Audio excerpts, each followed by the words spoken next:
Welcome to the Core Breakers. As usual, my partner Monks. Yo, man. How was your weekend? Dramatic. Yeah. Painful. Yeah. It was hard. Damn, man. Anything you can share? Yeah. Yeah. My dog died. Ah, no. Not Snoopy, Joe. Snoopy very little. Yo, eh. Yeah. Anyway, we'll pour some liquor for the whole meal. No doubt, definitely. Yeah. And how was your week? My week was quiet. I was writing this week. Writing what? Rhymes, dog. Like I didn't stay on that, you know. Yeah. Dope, man. Yeah, Dope, yeah. man. So project there as a Let's talk after the show. Okay. Yeah. Alright. Yeah. Kinda this week we're having an exciting, a big, A very, very special guest. massive. Extremely special. Yeah. I call him hiphop Yeah. because he's done 5 elements and more. Yeah. Actually, he didn't do them. He's practicing them right now. You know, he can break dance. Damn. He can spin. Yeah. So That's dope. he does events. Yeah. He's hip hop, man. Yeah. He goes by Osmic Menoe. Welcome to the show. Oz. Yeah. Yeah, what up, fellas? Chichi. What up, fellas? Yes, What sir. up, fellas? What up? Swag in the house. doing? Swagged out. How y'all doing? Yeah, No, man. there's no swag. I It's need to just, go to your stylist. So Yeah, you are killing us out here. nah, man, it's just that lady that Kanye uses, you know. But anyways, that's a different story. Yeah. How y'all fellas doing? We go, Yeah. man. the easy. Yeah. So you guys told me to come here. I'm here. Phew, yeah. Back to the city. Yeah. Mm-hmm. I'll start with the last question. Yeah. The story is, this year is the last Back to the City. Uh-huh. Is it true? If yes, why? It's definitely the last in 2021, which is like 3 years to come. Okay. But it's an important thing for it to end so that bigger things can happen. Because remember when this thing was there, when it started, there was no such at that time. And now there's a few festivals or few events, actually not, we still don't have festivals. Okay. There's no festival. So, but there's starting to be concerts with I think, almost a mirror image of what a festival can be. But the importance of it is that the culture has expanded since then. And I think my team and myself feel that I think we've done justice in that field, you know. So the same way as 16, 17 years ago, we did a mixtape during an era where there were no mixtapes, and the mixtapes started popping all over the show. I remember Spacemunna. We sitting with your idol? And he dropped like a mixed, you know, so we did a magazine, we did like a store. So all these things, we did them, and then the minute we started feeling like, oh, okay, it's catching on, we move on to the next one. But also there's a lot of other cool things that we've been plotting and are busy executing that we feel could then take the culture then to the next realm. That's why. Do you feel perhaps us as the hip hop community can put together perhaps a petition to say, you know what, man, this festival means so much to us. We'd actually like to see it keep going in one form or another. Remember, if I think the power in this new thing that we're doing, which is called the South African Hip Hop Association, is that we're trying to see how do we have 20 back to the cities? Because you also must remember the problem sometimes with back to the city. It sometimes limits other people because, in all honesty, with all the brands or government, we tend to get all the budget. Truthfully speaking. And it limits the next guy if he tries to go and try to get a budget. It's hard for him to get any form of money or any form of anything from there because they're going to say to you, but we already are doing the biggest. What would we be doing with you? But if we're out the game and we assist X amount of other events to access, to unlock, to show them the strategy, then you help all these guys grow their events or their businesses into that sort of scale. And what that technically means is that now you can start creating a tour circuit. We don't really have a tour circuit in the Southern Hemisphere. But if you start creating a tour circuit where you know that an artist can work for the next 6 months. So he can go to Limpopo, there's like a big thing happening there. He can go to the Western Cape. So every month, for 9 months, you can go to large scale events that are hip hop based and get paid throughout the country. Nice. That's the bigger vision. Okay. When you put it that way, it's almost as if Back to the Sea actually needs to give birth to further. That's true. Yeah. That's open true. up the industry. Yeah. That's true. That's true. That's dope. All right, cool, man. So a lot of people that don't know or understand what it takes to put up an event, they just try and fail midway. So especially things like jog, things like cops coming in and shutting down the event. Yeah. What are things that we need to look out for when you try to do an event? Yeah. You must have money. That's the first one. There's pointless to be. You know, another thing I think within entertainment or the culture, we tend to shy away to talk about currency. But we all rap about currency, right? But unfortunately, currency becomes a very integral part in terms of your growth. Yeah. If you don't have budget, you cannot further your scale. You cannot further. Unfortunately, it's just impossible, right? So a lot of times you talk about guys who try to do events. So he does an event, puts it together, but the dude does not have 5 rand coins to rub. Yeah. And what tends to happen is that because you don't have a budget and you're trying to hustle, now you don't have security, now you don't have the proper things, now someone gets stabbed at your gig, and now you're going to jail, right? And now it's a serious thing. Or you trying to charm a corporate and you say, come check out my gig, the corporate gets there, gets stabbed or gets whatever the story is because your stuff is not proper. So you just got to save up. I mean, the first 4 or 5 years of this festival, we lost money.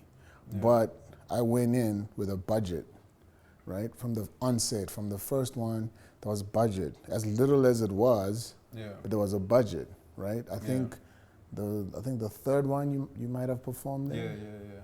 And I paid you. Yeah. Like no one's ever I paid you. I didn't have money. There was no money. There was no money. But I think we paid like $1,000, 500, whatever it was. Yeah. It was 1.5. And 1.5. Yeah. And I'll tell you the reason why we did that. Yeah. I'm sort of swaying away from your question. Now you're going where we want to go. But the reason why such thing had to exist is because a few years back I met this good human called Mizim Charlie. Yeah. And we plotted on something called the hip hop economy. Yeah. Right. And at that time, if you remember, if you're a DJ, you had to come DJ as a favor for an artist. Yeah. So the artist would get paid, you wouldn't get paid. Yeah. Right? Yeah. Or you would design or shoot the video for the artist and not get paid because we're hustling, we do it. But the shine always goes to this one person. Yeah. Then we started saying, but what if we somehow influenced the culture to start thinking about this thing called an economy? Yeah. An economy means if I do a festival, I book someone to create a flyer, I pay them. Yeah. I book guys to come shoot, I pay them. I book an artist with a DJ, those people get paid. Yeah. So there's a whole chain of payments that must happen. Yeah. Because the only way for this thing then to expand and to go to the next phase is when everyone is touching something. Whether it's $500 is being split 5 ways or 6 ways, so be it. Yeah. And we started basically during those times, because he was an editor of Hype magazine, he started sort of writing articles and highlighting articles that had something to do with the hip hop economy. Yeah. At the time I had a show, I think on YFM, I had a show on, I don't remember what, on Soweto TV. I had all these like things in the media. Yeah. And then on my end, I'd start also talking about this hip hop economy, you know? And we were doing it in such a way that don't force it onto people, but make people sit there and start thinking about it without realizing they're thinking about it. So have an artist to start saying, okay, I just got to pay that $1,000, here's $200, because that's how your economy starts. And those are the little things I think that starts expanding culture and start expanding way of thinking. And hence you have a festival such as Back to the City to say, now that we have all of these things, how do we then replicate or duplicate I think the common understanding to everyone to see how big this thing can go. Wow. You've mentioned two things that are very important. Let me delve into one first. Budget. Yeah. And how beginning, because you mentioned that the first 4 years there was no profit, income. Yeah. How do you funnel then that first sort of initial budget to sort of put together a respectable show? You make a plan. Like that's it. I mean, at the time I had a club, I had a shop, I had a radio show, I had a TV show. Yeah. I was a lecturer, I do graffiti. You make a plan, right? Because the problem nowadays is that everyone wants to be given something. Yeah. So I'm like, if it's something that you truly believe in, it's something that you truly really want to do. Yeah. I remember Lemonka, his first tape, he had to make a plan. He did a compilation, got this artist, studio time, he made a plan and the thing came out, and a lot of artists benefited from it because it's something he believed in and he had to find a budget. So he didn't sit there and say, yeah, but the studio wants money, I don't have the money, this artist wants. He made a plan. Yeah. So that's what you got to do. So looking at Back to the City now, Back to the City has big, massive sponsorships, people that want to sort of partner with you and the festival. Yeah. How does one, at the early stages, walk into those rooms? How does one then, you know what I mean? I think the first thing is that a lot of times a dude does a gig his first year and he's already looking for sponsors, and then he doesn't understand why no one is entertaining him, because no one cares. Yeah. So a lot of times people want people to care about something where there's no value. So you need to create value first, and only then you can start talking about currency or talking about partnerships, because if you don't have value, meaning you don't have anything to offer, so why would you walk into a corporate and say, hey, give me money? Because you've booked all these popular artists and then you spent your monies and then you think somehow in your mind it's going to get packed. And then the opposite happens, which we all know what tends to happen a lot of times with those sort of events. I'm sure you've done some events yourself. So you need to get value, and you need to retain value, you need to sustain value, and then you need to show and prove value before you walk into that office. Because if you walk into that office with all these things that I've said, what that means or what that does, it gives you power, right? And a lot of times, I think people in entertainment don't have power. So someone is famous, but is famous on face value, but not understanding the core of this fame, the power you have. Because you can't sit in the boardroom and they're like, yeah, you're famous, you've got all these people, we're going to give you 500,000, and you're like, oh yeah, I want that 500,000, because you don't even understand what the budget of the campaign was. You don't even understand that the reason this campaign is working is because of you. But if you understand your value and you get there and you're like, this is what my value is, so my followers, this is what they do, this is where they live, this is their demographic, this is the power I have, then negotiations become different. I think Osmic has given us so much opportunity, all of us, and he's approachable. You can go to him when you need help. Unfortunately, sometimes I see people when they get to a certain level start beefing with him or shooting shots at him. I just think it's cute. Anyway, so I used to see Back to the City giving other events opportunity. For instance, you say this show is activated by Back to the City. Do you still do that? Yeah, we're about to go to one just after this show, actually. We still do that. We still do a whole lot, man. Okay, so how do I approach you if I need the support from Back to the City as an event or a small event? We're going to notice you. So we like the thing of noticing you first, meaning you put the work in, and then we hit you up. Because in that case, then we're also going to end up having 1,000 emails from a person doing a gig with 10 people. So we just noticed, we said, oh, okay, cool, look what he's doing, that's dope. We sit literally here and just look at what everyone is doing. We always know what everybody's doing because it's our job. Okay, cool. So, Hip Hop Awards, you know, what a great initiative, because summers and metros, they're very limited. So these awards are very specific. What inspired that?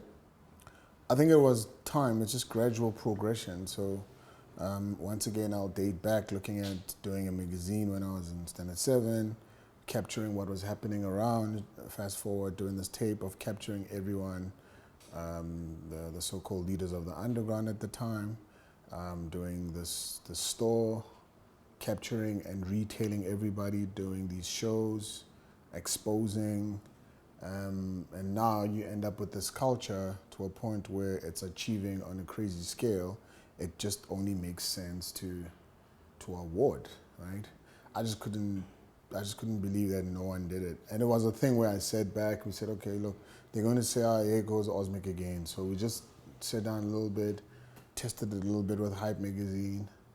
Obviously they sort of failed, and then we were like, okay, let's have a go at it. And now we're sitting on 8 years, 7 years, 8 years on national TV, which is a big deal. So yeah, that's it.